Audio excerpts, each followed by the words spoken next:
సురేష్ గారు ఇప్పుడు ఈ ఇరాన్, ఇజ్రాయెల్, యూఎస్ వార్ వచ్చాక ప్రతి ఒక్కళ్ళు ఈ వీడియోలు చూస్తున్నారు. దీని గురించి అప్డేట్స్ తెలుసుకుంటున్నారు. దానికి ప్రధానమైన కారణం ఏంటంటే ఆయిల్ రేట్స్ పెరుగుతాయా? ఆయిల్‌కి సంబంధించి ఇబ్బందులు వస్తాయా? లేకపోతే ఎల్‌పీజీ సిలిండర్ మనకు వస్తాయా లేదా? ఇన్‌ఫ్లేషన్ లాంటి ధరలు ఏమైనా పెరిగే అవకాశం ఉందా? అనే దాని గురించి ఎక్కువగా జనం తెలుసుకుంటున్న పరిస్థితి. అంటే ఇప్పుడు స్ట్రెయిట్ ఆఫ్ హార్మోజ్ ఇష్యూ జరిగాక ఇప్పుడు ఇరాన్ పూర్తి పట్టు దాని మీద వచ్చాక రానున్న రోజుల్లో మన మీద ప్రభావం ఎలా ఉండే అవకాశం ఉంది? కొంత ఉపశమనం ఉంటుందా? ఏంటి ఎలా జరగబోతోంది? మనం అని ఆలోచించుకుంటా హ్మ్. అందరి మీద, హ్మ్. ప్రతి దేశం మీద ఇంపాక్ట్ ఉంది ఇది. కానీ మన అడ్వాంటేజ్ ఏంటంటే అండ్ మన డిసడ్వాంటేజ్ కూడా మన చాలా పెద్ద దేశం చైనా లాంటిది. మీరు ఒక ఆయిల్ ప్రొడ్యూసర్, మీరు గయానాలో ఉన్నారు, లేకుంటే మీరు అర్జెంటీనాలో ఉన్నారు. మీరేం చేస్తారు? నా దగ్గర 50 చిన్న చిన్న దేశాలు వచ్చి మాకు 2,000,000 బ్యారెల్స్, నాకు 5,000,000 బ్యారెల్స్ ఇస్తారా అని అడుగుతారు. హ్మ్. ఇండియా వచ్చి ఏమంటారు? మాకు 200 మిలియన్ బ్యారెల్స్ కావాలి, ఇస్తారా అంటారు. అప్పుడు అర్జెంటీనా అంటారు ఎస్. ఎందుకంటే ఒకటేసారి ఒక సాలిడ్ కాంట్రాక్ట్. హ్మ్. ఇప్పుడు అర్జెంటీనా దగ్గర నుంచి మనం ఆయిల్ తీసుకుంటున్నాం. జర్నీ టైం చాలా ఎక్కువ ఉంటుంది. కానీ అష్యూర్డ్ కాంట్రాక్ట్ అది. ఆయిల్ వస్తుంది అక్కడి నుంచి. సో ఇప్పుడు బేసిక్‌లీ మన దగ్గర ధరలు పెరగదు. కానీ షార్టేజెస్ ఉంటుంది. ఒకటి ఫెర్టిలైజర్. కానీ మనం దానికి ఆల్రెడీ అరేంజ్‌మెంట్ చేసుకున్నాం హ్మ్. ఫెర్టిలైజర్ కోసం. ఫార్మా మీద కూడా ప్రభావం ఉందంటారా? ఫార్మా అనేది అది ఎగ్జాంపుల్ ఇస్తా. ఫార్మాని కూడా పక్కన పెట్టండి. హ్మ్. హీలియం గ్యాస్ హ్మ్. ఎంఆర్ఐ మెషిన్స్‌లో వాడతారు. హ్మ్. నాకు నిన్న మా ఫ్రెండ్ వచ్చి చెప్పారు. ఏదో ఒక స్కానింగ్‌లో కొన్ని 2 రోజుల తర్వాత రండి, ఇప్పుడు అయితలేదని చెప్పారంట. ఓహ్! మిషన్‌కి ఏదో ప్రాబ్లమ్ ఉందన్నారు. ఆయన ఆ రోజు చెప్పారు, సురేష్ ఇట్లా మిషన్‌కి ప్రాబ్లమ్ ఉందంటే ఎంఆర్ఐ. నేను చెప్పాను సిటీలో ఎన్నో ఎంఆర్ఐలు ఉన్నాయి కదా! మీరు అక్కడికి వెళ్ళొచ్చు కదా! అంటే హ్మ్. 2, 3 చోట్లకి ఫోన్ చేసి అదే అన్నారు. మిషన్ కొంచెం ప్రాబ్లమ్ ఉంది. హ్మ్. ఏంటి ప్రాబ్లమ్ అని నా దగ్గర అడిగారు. అప్పుడు నేను చెప్పాను, ఈ మిషన్‌లో హీలియం వాడతారు. Hmm. Now without thought they cannot operate the machine.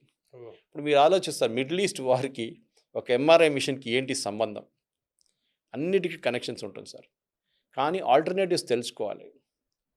మనం స్ట్రెయిట్ ఆఫ్ హార్మోస్ ముందు ఇరాన్, ఇరాక్, సౌదీ అరేబియా దగ్గర ఆయిల్ వచ్చే ముందు కూడా మనం బతికాం గదా! అవును. ఓకే. అప్పుడు కూడా మనకి ఆయిల్ అక్కడి నుంచి, ఇక్కడి నుంచి తెప్పించుకుంటే క్వాంటిటీ తక్కువ ఉండే అంటే మనకి. మనకేమైనా సడలింపులు లాంటివి ఉండొచ్చా? వాళ్ళు చెప్తుందేందంటే యూఎస్ కావచ్చు, వాళ్ళ అల్లైస్ మిత్ర దేశాలు వాటిల్ని ఇక్కడి నుంచి వెళ్ళనియ్యము. మిగిలిన వాళ్ళని వెళ్ళనిస్తామని చెప్పారు.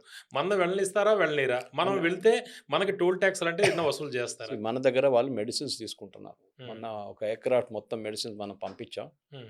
మొన్న ఇంకొక ఎయిర్‌క్రాఫ్ట్ వాళ్ళ మహానేర్ టేక్ ఆఫ్ చేయడానికి ట్రై చేస్తే అమెరికా దాని మీద దాడి చేశారు. డ్యామేజ్ అయిందో లేదో తెలియదు ఎయిర్‌క్రాఫ్ట్. హ్మ్. కానీ మనకు మెడిసిన్స్ డెలివరీ చేయడానికి చాలా రూట్లున్నాయి. హ్మ్. ఫర్ ఎగ్జాంపుల్ మన వైపు నుంచి ఇరాన్‌కెళ్తున్న షిప్స్ హ్మ్. ఆయిల్ పికప్ చేయడానికి వెళ్తున్న షిప్స్‌లో, లేకుంటే కంటైనర్ కార్గో తీసుకెళ్తున్న షిప్స్, స్పెషల్లీ కంటైనర్ కార్గో దాంట్లో మనం మెడిసిన్స్ పంపియచ్చు ఇక్కడ నుంచి. ఇరాన్ దగ్గర మెడిసిన్స్ లేవు. హ్మ్. అమెరికా సప్లై చేయరు. యూరోప్ సప్లై చేయరు. ఎవరు చేస్తారు? మనమే కదా ఫార్మసీ ఆఫ్ ద వరల్డ్ అంటాం మనం. అవును. స్పెషల్లీ జెనరిక్ స్టైల్‌లో మనం చేస్తున్న దాన్ని. సో మన దగ్గర నుంచి వాళ్ళకి మెడిసిన్స్ కావాలి 100%. హ్మ్. సో దానికోసం మన సహాయం తీసుకుంటారు. దానికి మనం క్విట్ ప్రోకో చేసుకుంటాం. అవును. మేము మీకు మెడిసిన్స్ ఇస్తాం. హ్మ్. మీరు పని చేయండి. మాకు ఆయిల్ అండ్ గ్యాస్ సప్లై చేయండి. హ్మ్. అదర్స్ మనల్ని ఇక్కడి నుంచి మెల్లగా బయటికెళ్ళనీయండి అంతే. ఇంక బార్టర్ టైపు. అంతే. హ్మ్. సింపుల్ అది. బార్టర్ చేసాం గూడా. అవును. దీనికన్నా ముందు ఇరాన్ మీద శాంక్షన్స్ పెట్టినప్పుడు ఒక 4 సంవత్సరాల ముందు మనం బార్టర్ ట్రేడ్ చేసాం ఇరాన్‌తోని. హ్మ్. వాళ్ళేమన్నారంటే మా దగ్గర బియ్యం లేవు. అయిపోయినాయి. No rice. హ్మ్. షార్టేజ్ ఉంది. హ్యూజ్ షార్టేజ్ ఉంది. ఇన్‌ఫ్లేషన్ ఉంది. మీరో పని చేయండి. ఇంత ఆయిల్ తీసుకెళ్తున్నారు కదా! దీని హ్మ్. యాక్చువల్ విలువ మాకు రైస్‌లో ఇచ్చేసేయండి. ఓకే. చేసాం మనం. కానీ హ్మ్. దాని తర్వాత ఎన్ని రోజులు రైస్ సప్లై చేస్తాం? హ్మ్. తర్వాత మనమన్నాం రైస్ అయిపోయింది కదా! ఇప్పుడేం చేయాలంటే, "మీరు ఓ పని చేయండి. రూపీ పేమెంట్ చేయండి" అన్నారు మనం. హ్మ్. మనం అడగలేదు. మీరు రూపీని కన్వర్ట్ ఎట్లా చేసుకుంటారో మాకు తెలీదు. అమెరికన్ డాలర్ అడ్వాంటేజ్ ఏంటంటే పవన్ గారు, వై ఆ! అమెరికా ఈస్ ఇన్సిస్టింగ్ ఆయిల్‌ని డాలర్‌లో ట్రేడ్ చేయాలని ఎందుకు ఇన్సిస్ట్ చేస్తున్నారు? హ్మ్. యువాన్‌లో పే చేస్తామా? దిరమ్స్‌లో పే చేస్తామా? మనం ఏ కరెన్సీలో పే చేస్తే అమెరికాకి ప్రాబ్లమ్ ఏముంది? కాదు, అవును. మీరు డాలర్‌లోనే పేమెంట్ చేయాలి. మేము ఆయిల్ తెప్పించుకుంటాం ఇరాన్ దగ్గర నుంచి. మేము ఇరాన్‌కి ఏ కరెన్సీలో పేమెంట్ చేస్తే మీకు ప్రాబ్లమ్ ఏంటి? కాదు, కాదు. ఆయిల్ డాలర్‌లోనే చేయాలి. ఎందుకంటే వీళ్ళు డాలర్ ప్రింట్ చేస్తారు అమెరికా. హ్మ్. రేపు $100,000,000 కావాలండి. కరెన్సీ నోట్స్ కావాలి. తక్కువుంది మార్కెట్‌లో.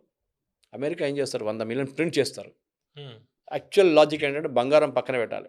దానికోసం కావాలని విలువ that's a big separate subject అది. హ్మ్. అది చేయకుండా డాలర్ ప్రింట్ చేస్తారు. ఇప్పుడు ఏమైతుందంటే సడెన్‌గా ఇరాన్ అంటున్నారు మేము చైనాతో యుఎన్లో డీల్ చేసుకుంటాం, ఇండియాతో రూపీలో డీల్ చేసుకుంటాం, జపాన్తో మేము we will deal with yen currency with dum.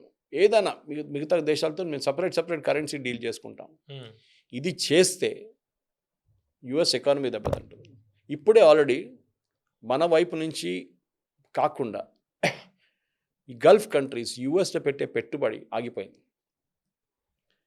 Per year వాళ్ళు ఇంత డబ్బులు ఇస్తారని చెప్పి అక్కడ చాలా మట్టుకు ఫౌండేషన్స్కి, స్టార్టప్స్కి, కంపెనీలో నాస్డాక్ లాంటి దాంట్లో వాళ్ళు పెట్టుబడి పెడుతున్నారు.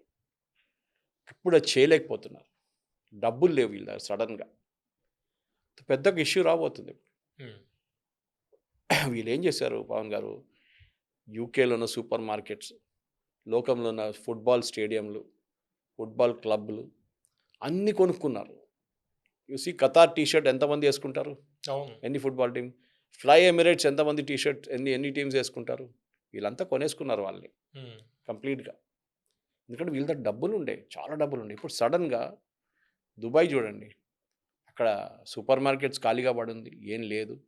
హోటల్స్ అసలు 20% డిమాండ్ కూడా లేదు, రేట్లు తగ్గిపోయినాయి. అక్కడున్న పనిచేస్తున్న ఎక్స్పాట్రియట్స్ అందరు పారిపోయారు. ఇప్పుడు ఏమైంది, entire Gulf economy has got hit. ఇంకొక 5 నుంచి 10 సంవత్సరాలు పడుతుంది ఇది రికవర్ కావడానికి. ఈ 5 నుంచి 10 సంవత్సరాలు వీళ్ళు ఎట్లా బతుకుతారు? కువైత్ ఎయిర్వేస్ కానీ, ఎమిరేట్స్ కానీ, ఖత్తార్ కానీ, సౌదియా కానీ, వీళ్ళు airlines they losing millions every day, millions. So వీళ్ళ దగ్గర రిజర్వ్స్ ఉంటుందిలే, ఇన్ని సంవత్సరాల నుంచి వీళ్ళు కమాయించుకున్నారు కదా, ఆ డబ్బులన్నీ తీసి పెట్టుకుంటారు. ఆర్థిక వ్యవస్థ ఒక 5 ఏళ్ళు వెనక్కి వెళ్ళిపోయినట్టే. అవునే, కానీ వీళ్ళకి ఎప్పుడు ఒక థ్రెట్ ఉంటుంది తల మీద. డమకుల్ స్టోడ్ అంటాం మనం, సోడ్ ఆఫ్ డమకుల్. అక్కడే ఊగుతూనే ఉంటుంది తలపైన ఒక సోడ్, ఎప్పుడు కింద పడుతుందో తెలియదు తల మీద. అది ఈజ్ ఇరాన్. ఇరాన్ని ఈ యుద్ధం నుంచి వీళ్ళు సర్వైవ్ అయితే బయటపడితే Iran will be the most powerful nation in GCC. Of course వాళ్ళు they are not a part of GCC, కానీ మిడిల్ ఈస్ట్ అని చెప్పొచ్చు. వాళ్ళు అమెరికా హైపోథెటికల్ సిచ్యువేషన్ తీసుకుందాం మనం. రేపు అమెరికా అంటారు మేము వెళ్ళిపోతున్నాం, ట్రంప్ రేపు పొద్దున్న లేసి ఒక స్టేట్మెంట్ ఇస్తాడు, నేను వెళ్ళిపోతున్నాను, యుద్ధం అయిపోయింది, మేము గెలిచేసాం, రెజీమ్ చేంజ్ జరిగింది, మేము వి ఫినిష్డ్ అవర్ డీల్ అంటారు. పరిస్థితి అందరికీ తెలుసు అక్కడ ఏం జరిగింది. ఏంటంటే నేను ఎట్లానే ఇక్కడి నుంచి పారిపోవాలి, నన్ను కొడుతున్నాడు వీడు, మళ్ళీ ఎందుకు తను తినాలి, నేను వెళ్ళిపోతా, నేను గెలిచినా అని చెప్పి పరిగెత్తుకుంటూ వెళ్ళిపోతాడు. వాళ్ళ సంగతి ఏమవుతుంది సార్? అప్పుడు ఇరాన్ ఆధిపత్యం పెరిగిపోతుంది, ఇజ్రాయెల్ తగ్గిపోతుంది. ఇజ్రాయెల్ వాళ్ళ ఇజ్రాయెల్కి డిఫరెంట్ జాగ్రఫీస్లో ప్రాబ్లం ఉంది. వాళ్ళకి ఇరాన్తో ఒకటే కాదు ప్రాబ్లం. ఇరాన్ వీళ్ళ సపోర్ట్ ఆపేస్తే మాకు ప్రాబ్లం లేదు. రేపు ఇరాన్ ఒకటే స్టేట్మెంట్ ఇష్యూ, మేము ఇప్పటి నుంచి మాకు హెజ్బొల్లాతో సంబంధం లేదు, హమాస్తో సంబంధం లేదు, హూతీలతో సంబంధం లేదు, మేము గిట్ట డబ్బులు ఇస్తున్నట్లనో ఆయుధాలు ఇస్తున్నట్లు మీరు చూసి మీకు కనిపిస్తే మా మీద చర్యలు తీసుకోండి. మా సర్వైవల్ క్వశ్చన్ ఇప్పుడు.